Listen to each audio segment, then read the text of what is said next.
নরসিংদী ৫ রায়পুরা উপজেলায় এবার নির্বাচনে যারা প্রতিদ্বন্দ্বিতা করবেন তাদের মধ্যে স্থানীয় জরিপে সবার থেকে এগিয়ে রয়েছেন কলরবের প্রতিষ্ঠাতা, কলরবের পরিচালক মাওলানা বদরুজ্জামান। আপনারা জানেন রায়পুরাতে 24টা ইউনিয়ন রয়েছে। এই 24টা ইউনিয়নের মধ্যে 8টা ইউনিয়ন রয়েছে নদীর ওই পার, 8টা ইউনিয়ন নদীর এই পার অর্থাৎ মেঘনার এই পার। আর নদীর ওই পার অর্থাৎ মেঘনার ওই পার একমাত্র প্রার্থী মাওলানা বদরুজ্জামান, অর্থাৎ চরাঞ্চলের একমাত্র প্রার্থী বদরুজ্জামান। আরো যারা প্রার্থী রয়েছে সবার বাড়ি টানে, কিন্তু চরাঞ্চলের একমাত্র প্রার্থী বদরুজ্জামান।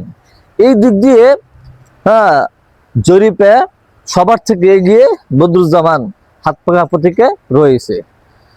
স্থানীয় যত জরিপ হয়েছে সকল জরিপে এটাই প্রমাণ করে। আপনারা জানেন এই 24টা ইউনিয়নের 8টা ইউনিয়ন নদীর ওই পার, মেঘনা ওই পার রয়েছে।